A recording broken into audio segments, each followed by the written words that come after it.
আসসালামু আলাইকুম ওয়া রাহমাতুল্লাহি ওয়া বারাকাতুহু। আমার প্রিয় মুমিন মুসল্লি ভাইয়েরা, আমার কথা শোনা যাচ্ছে সুন্দরভাবে? মাশাআল্লাহ। জিজ্ঞেস করলাম কারণ খতিব মহোদয় এক মাইকে কথা বললেন, সেক্রেটারি মহোদয় আরেক মাইকে কথা বললেন, তো আবার ভিন্ন মাইক, তো শোনা যাচ্ছে কিনা এটা ক্লিয়ার হয়ে নিলাম। আহ প্রথমে আমি ধন্যবাদ জানাই আমাদের তালতলা সরকারি কলোনির জামে মসজিদের কমিটিতে যারা আছেন, প্রেসিডেন্ট, সেক্রেটারি সহ সকলকে।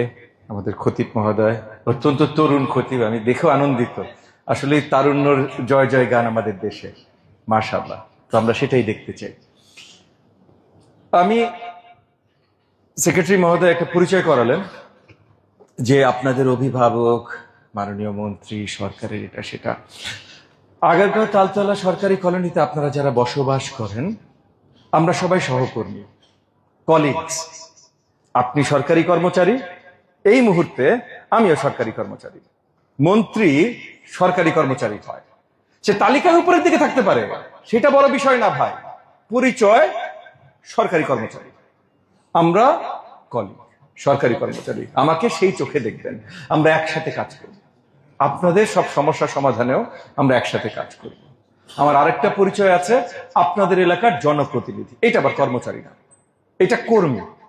এটা হলো আপনাদের কর্মী। আপনারা আমাকে বাছাই করেছেন আপনাদের মূল্যবান ভোট দিয়ে আপনাদের জন্য কাজ করবার। আমার প্রধান পরিচয় দুইটা ভাই, দুইটার একটা অভিভাবক না। আমি আপনাদের কর্মী এবং এখানে যারা সরকারি চাকরিজীবী আছেন আপনাদের সহকর্মী। সেই হিসেবে আপনাদের জন্য আমি কাজ করি, আগামী দিনগুলোতেও করব। আমি প্রথমত একটা জিনিস পরিষ্কার করে নেই, আমরা সংসদ নির্বাচনের আগে আপনাদেরকে বলেছিলাম যে প্রত্যেক মাসে আপনাদের সাথে বসা হবে, টাউন হল মিটিং হবে। গত এপ্রিল মাসের 17 তারিখে মনে হয় সূচনা কমিউনিটি সেন্টারে টাউন হল মিটিং ছিল। আপনারা অনেকেই হয়তো আসেন নাই, আগামী দিনগুলোতে আসবেন। আজকে মে মাসের পহেলা মে মাসের 15 তারিখ আবার আপনার সূচনা কমিউনিটি সেন্টার, ওই আপনার রোডে, লিংক রোডে, সেখানে 15 তারিখ শুক্রবার বাদ জুম্মা, বোধহয় দুপুর 3:30টার সময় আমাদের টাউন হল মিটিং হবে। আপনাদের এলাকার সমস্যা বা যা কিছু আছে নিয়ে ওখানে আসতে পারেন। একই সাথে আজকে যেহেতু আমরা জুম্মায় একত্রিত হয়েছি, পবিত্র জুম্মার মতো ওকেশন তো আমরা বারবার পাই না, সপ্তাহে একবার করেই পাই। তো জুম্মায় যে পবিত্র জুম্মায় যেহেতু আমরা একত্রিত হয়েছি, আপনাদের আজকেও যদি কোনো আলোচনা থাকে, সেক্রেটারি মহোদয় দু একটা কথা বললেন, আজকেও যদি আপনাদের কোনো আলোচনা থাকে, নামাজ শেষে আমি এখানে বসবো, আপনাদের সাথে কথা বলেই বের হব। যদি আপনাদের আলোচনা থাকে তাহলে আমরা সুন্দর শান্তিপূর্ণভাবে বসবো, আলোচনা করব, আলোচনা করে তারপর উঠবো। তো আপনারা তাহলে সেটার অপেক্ষা করবেন নামাজের পরে। তবে নামাজের আগে যাদের আলোচনা নেই সকলের জন্য কিছু কথা আমি বলছি। আজকে যেমন আমাদের খতিব সাহেব সুন্দর বায়তুল্লাহর কথা বলছিলেন, কোথায় কে যেতে পারে না যেতে পারে, কোথায় কার জায়গা। 1400 বছরের ঊর্ধ্বে আমাদের আমরা মুসলিম উম্মাহ পুরো বিশ্বে একটা বড় জায়গা করে নিয়েছি। কেন? কারণ যেখানে আমাদের বিজ্ঞরা, আলেমরা আমাদের এখানে এই বাংলার মাটিতে যখন আজ থেকে 1000 বছর আগে সুফি পীররা আসা শুরু করেছেন, ইসলামের জ্ঞানের আলো, ভালোবাসা, এগুলোর অধীনে সব জায়গায় সবাই ভিন্ন ভিন্ন ধর্ম থেকে ইসলাম ধর্মে কনভার্ট করেছে। রাজত্ব করেছে, আরব রাজত্ব, আরব শাসন ছিল, পার্সিয়ান রাজত্ব, পার্সিয়ান শাসন ছিল, আফগান তুর্কির শাসন ছিল। শাসন দিয়ে কিন্তু ইসলাম প্রচার হয়নি। ইসলাম প্রচার ধর্মের আলো, দ্বীনের আলো এবং ভালোবাসার মাধ্যমে। সেই ভালোবাসা আমাদের শিখে গেছেন মহানবী রাসূল করিম সাল্লাল্লাহু আলাইহি ওয়াসাল্লাম। সেটার মাধ্যমে আমরা ছড়িয়েছি। এবং আরেকটা বড় ছিল ওই যে দ্বীনের আলো।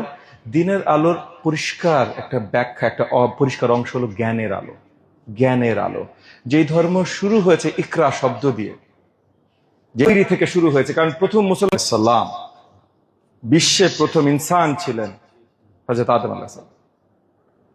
তার মানে বিশ্ব ব্রহ্মাণ্ড যখন তৈরি হয়েছে বা যখন তৈরি করার চিন্তা হয়েছে, তখন প্রথম মুসলমান তৈরি হয়েছে আল্লাহ তাআলার সবচেয়ে করিবি ইনসান মহানবী রাসূল করিম সাল্লাল্লাহু আলাইহি ওয়াসাল্লাম। তো উনার মাধ্যমে যে ধর্মটা শেষ ধর্ম, মহান ধর্ম ইসলাম ধর্ম এসছে, তার প্রথম শব্দ কি ছিল? ইকরা। যেই শব্দের মাধ্যমে আমাদের মহান ধর্ম ইসলাম ধর্ম এসছে, সেই ধর্মের যে আলো, যে দ্বীনের আলো, তার ভিতরে জ্ঞান একটা বড় অংশ। গত 1000 বছরে যত জ্ঞান, বিজ্ঞান, ডাক্তারি যা কিছু এসেছে, আপনি 1000 বছর আগে চলে যান, 800 বছর, 1200 বছর আগে চলে যান, এর মূল প্রধান জায়গায় ছিল যেখানে মুসলিম আলেমরা, জ্ঞানবিদরা এটা নিয়ে কাজ করছিল, আলোচনা করছিল। আজকে এটা নাই। নোবেল প্রাইজ আমরা জিতি না, কিন্তু 800 বছর, 1000 বছর আগে সব জ্ঞানের আলো ছিল এই মুসলিম ধর্মাবলম্বী আমাদের সব জ্ঞানী ব্যক্তিরা। তাদেরকে নিয়ে আজকে আলোচনা দরকার, তাদের সম্বন্ধে পড়াশোনা দরকার। আপনারা, আমার কলিগরা আজকে এখানে এত সুন্দর একটা মসজিদ আপনারা তৈরি করেছেন। এই মসজিদে কোনো সমস্যা থাকলে আমি আছি আপনাদের সাথে, সেগুলো নিয়ে আমরা একসাথে কাজ করব। এলাকার সমস্যা, ময়লার সমস্যা, এগুলো সব নিয়ে আমি বলবো 2 সেকেন্ড পর। তবে একটা জিনিস আপনি আপনাদের প্রতি আবেদন করব, কারণ আমাদের তরুণরা, আমাদের শিশুরা, আমাদের ভাইয়েরা সকলে এই মসজিদ প্রাঙ্গণে আসেন, এবং এই মসজিদ সবচাইতে পবিত্র জায়গা ভাই, এই মসজিদ।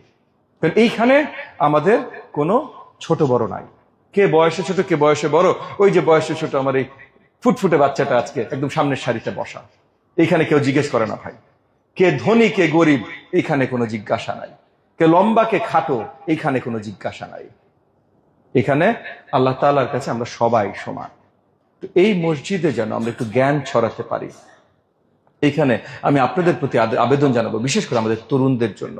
এখানে এককালে আজ থেকে 1000 বছর আগে আব্দুল মালিক আব্বাসিদ খলিফা, যার মাধ্যমে ইসলামের জ্ঞান প্রচার একটা বড় অংশ হয়েছিল, তো এটার বড় একটা জায়গা ছিল বায়তুল হিকমা, হাউস অফ উইজডম, যেখান থেকে জ্ঞান চর্চা, হাউস অফ উইজডম। আমি আশা রাখবো সেখান থেকে শিক্ষা নিয়ে আজকে এই মসজিদেও আমরা একটা ছোট গ্রন্থাগার হলেও একটা ব্যবস্থা করব, যেখানে আমাদের তরুণদের জন্য আমরা সঠিক জ্ঞানগুলো ছড়িয়ে দিতে পারবো। সঠিক জ্ঞান কি হতে পারে?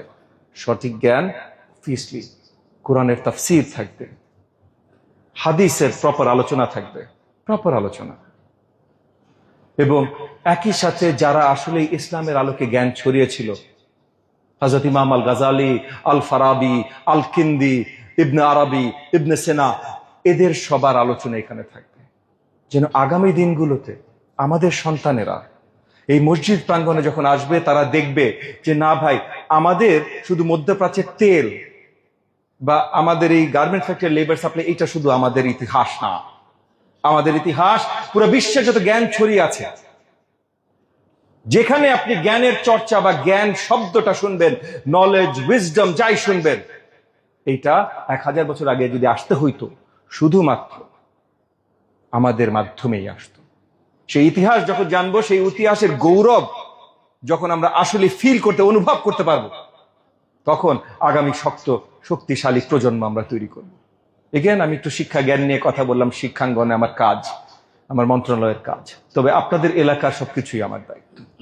আমার সেক্রেটারি ভাই বললেন ময়লার স্তূপ জমে থাকে, আমরা ব্যবস্থা করছি, সিটি কর্পোরেশনের সাথে কথা বলছি, যেন এই যে এই ময়লা সরানো, মানে আপনাদের বাসা থেকে ময়লা নেওয়া, এইটা এখন সিটি কর্পোরেশন করে না, এইটা যেন সিটি কর্পোরেশন টেন্ডারের মাধ্যমে করা হয়, সেটা নিয়ে সিটি কর্পোরেশনের সাথে আমাদের আলোচনা চলছে। আমরা ডিরেকশন দিয়েছি, সিটি কর্পোরেশন একটু স্লো, ঠিক আছে, আমরা আরো তাদেরকে তাগাদা দিব।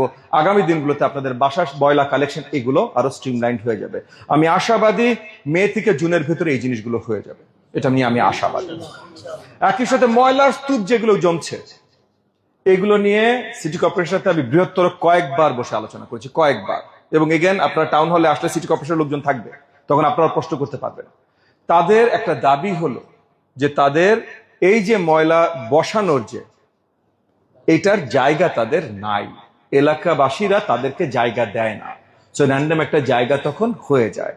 তো আপনারা যদি, যেমন আজকে এই যে এখানে এলাকাবাসী, মসজিদ কমিটি আছেন, মসজিদের সকল মুমিন মুসল্লিরা আছেন, আজকে নামাজের পর যখন আপনাদের সাথে বসে যদি আলোচনা হয়, যদি আপনারা করতে চান, সেখানে যদি আপনারা উত্থাপন করেন যে এলাকায় একটা বা দুটা জায়গা আপনারা নির্ধারণ করে দিবেন, আমি ইমিডিয়েটলি ডিও দিয়ে সিটি কর্পোরেশনকে বাধ্য করবো যেন ওই জায়গায় ব্যবহার করা হয়, অন্য কোনো জায়গায় যেন এক ছিটা ফোটা ময়লা তারা না ফেলায়।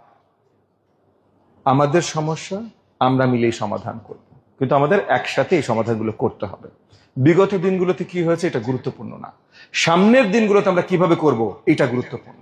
এবং সামনের দিনগুলোতে আপনাদের সরকার মানে আপনাদেরই সরকার, এই এলাকা যেহেতু আপনাদের জনপ্রতিনিধি আমি, এবং আমি বিশ্বাস করি পুরো বাংলাদেশে এই জিনিসটা হচ্ছে, কারণ আমাদের নেতৃত্ব দিচ্ছেন, জনপ্রতিনিধিত্বের নেতৃত্ব দিচ্ছেন জনাব তারেক রহমান, আমাদের মাননীয় প্রধানমন্ত্রী, উনিও এই জিনিসটাতে বিশ্বাস করেন। তো সেই হিসেবে আমি বলছি, যতক্ষণ পর্যন্ত আপনাদের প্রতিনিধি হিসেবে, জনপ্রতিনিধি হিসেবে আমি আছি, কোনো কিছু আপনাদের চাওয়া, চাহিদা, প্রয়োজনের বাইরে যাবে না, সেইভাবেই কাজ হবে। আজকে আমি আর আমার বক্তব্য দীর্ঘায়িত করবো না, আমরা নামাজে চলে যাব, কিন্তু আমরা নামাজের পর আপনাদের যদি এগুলো নিয়ে আরো কোনো বৃহত্তর আলোচনা থাকে, আমি এইখানেই বসবো, আপনারা সারি করে বসবেন, আমরা সেই আলোচনা শেষ করে দিব। যদি কিছু মিস হয়, 15 তারিখে টাউন হল মিটিং সূচনা কমিটি সেন্টারে 3:30টায় আপনাদের অগ্রিম দাওয়াত দিয়ে গেলাম। আপনাদের সকলকে আবারও অসংখ্য ধন্যবাদ। আসসালামু আলাইকুম ওয়া রাহমাতুল্লাহি ওয়া বারাকাতুহু।